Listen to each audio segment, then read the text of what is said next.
Jafri Hinton godfather of artificial intelligence అంటాం. ఈయన కూడా ఒక మాట అన్నారు, వచ్చే 5-10 సంవత్సరాల్లో యూనివర్సిటీస్ అన్ని కూడా ఇర్రెలవెంట్ అయిపోతాయి, అందరూ కూడా ఏఐ బేస్డ్ లెర్నింగ్సే ఉంటాయి. అసలు ఇంకా పిల్లలు స్కూల్కి వెళ్ళే అవకాశం, యూనివర్సిటీస్కి వెళ్ళే అవకాశం కూడా లేకుండానే చదువుకోవచ్చు అనమాట. ఇంట్లో కూర్చొని ఏదైనా చదువుకోవచ్చు.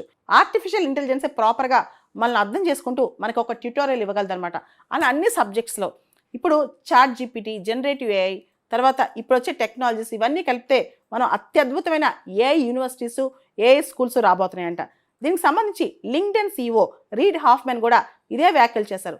భవిష్యత్తులో విద్యా వ్యవస్థలో పెను మార్పులు రాబోతున్నాయి.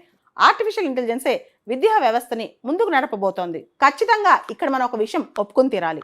స్మార్ట్ ఎడ్యుకేషన్ అనేది రియాలిటీలోకి రాబోతుంది, వాస్తవంలోకి రాబోతుంది. అయితే డిజిటల్ యాక్సెస్ కావచ్చు, ఇంటర్నెట్ స్పీడ్ కావచ్చు, టీచర్ ట్రైనింగ్ కావచ్చు, అదేవిధంగా హై స్పీడ్ ఇంటర్నెట్ పెనిట్రేషన్ కావచ్చు, ఇవన్నీ కూడా చాలా సమస్యలు, ముఖ్యంగా డెవలపింగ్ కంట్రీస్లో ఇవన్నీ దాటుకుని రావాలి.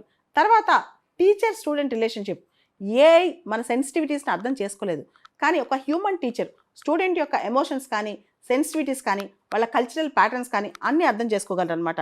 అదేవిధంగా ఇంకా కూడా భారతదేశం లాంటి దేశంలో ఈ గురు శిష్య పరంపర కంటిన్యూ అవుతున్న దేశంలో ఏఐ అనే కల్చర్ ఎడ్యుకేషన్లో పూర్తి స్థాయిలో టీచర్ లేకుండా ఏఐతోనే చదువు అనేది ఇంకా మనం దాన్ని తీసుకోలేము అనమాట.